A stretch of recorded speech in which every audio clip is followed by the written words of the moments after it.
Good evening. Thank you.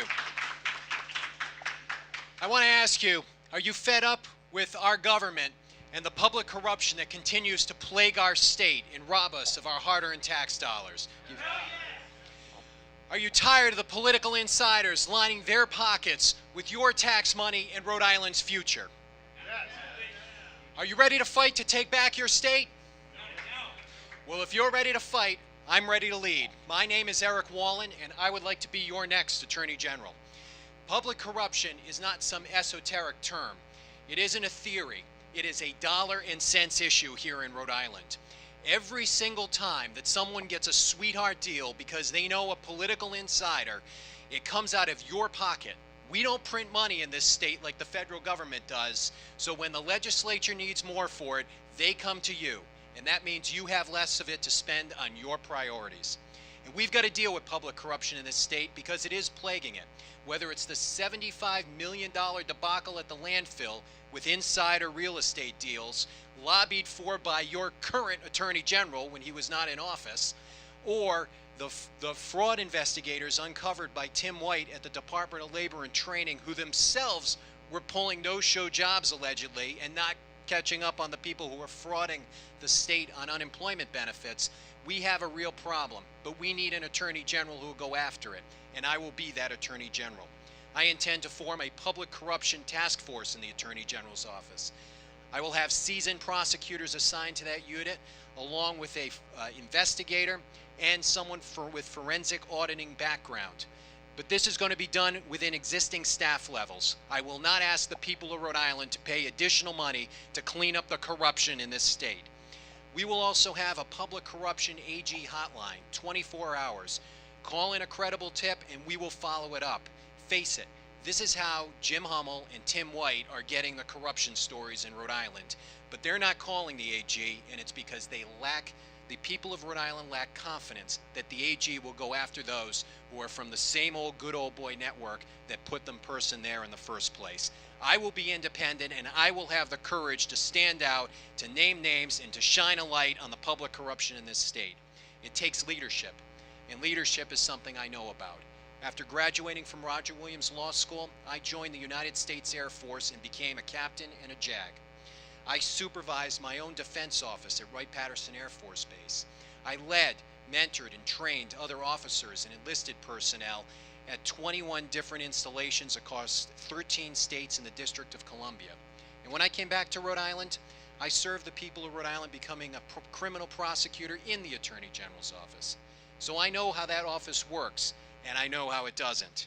And I will make sure that it works for the people of Rhode Island and not the insiders and the politically connected. When I become Attorney General, I will crack down on gang violence in this state, which is plaguing our inner cities and spreading to communities outlying like Cranston, East Providence, in fact Westerly and Newport, where gangs are taking hold. We've got to push them back and hold the line and then try to resolve the crime and violence that's spreading on our streets, which is real terrorism here in Rhode Island. And I'll work to protect your children as well.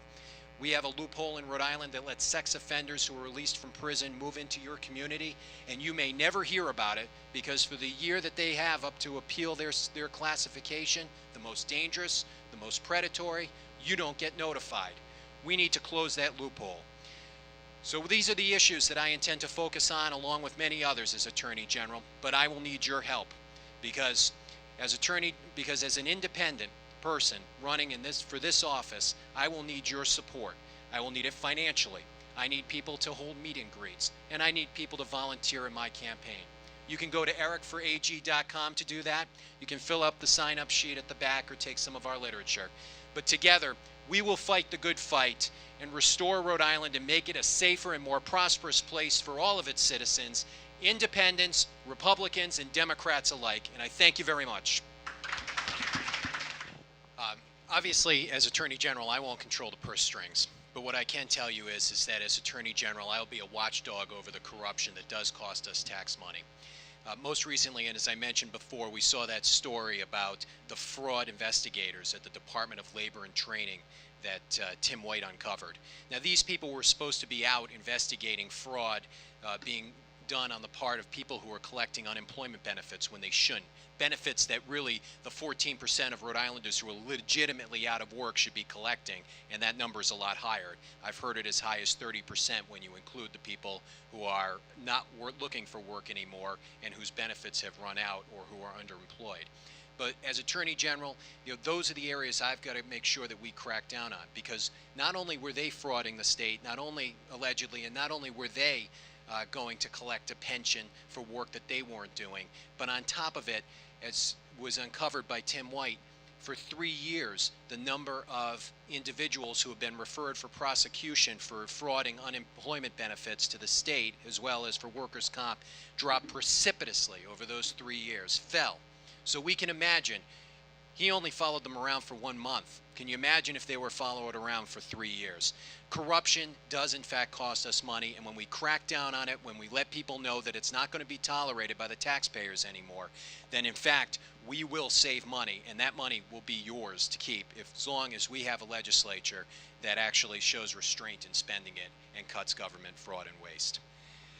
One of the issues that obviously comes up in terms of illegal immigration with the Attorney General's office is, quite frankly, when law enforcement ends up having dealings with people who are here illegally.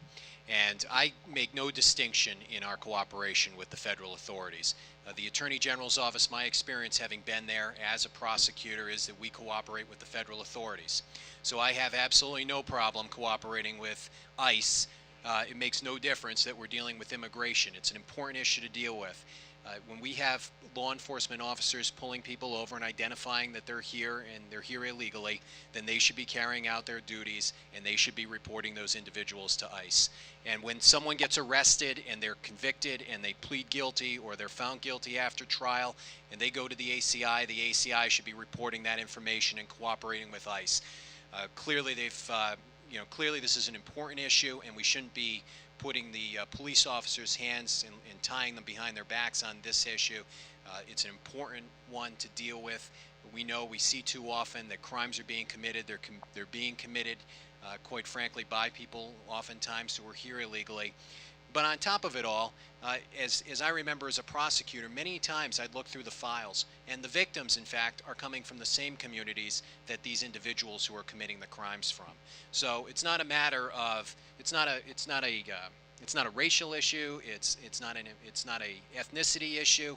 It's a matter of that it's the law. We need to enforce it, and I'm going to support law enforcement in their efforts to comply with that. And I'm very dissatisfied with the fact that we have a sanctuary city here in Rhode Island called Providence.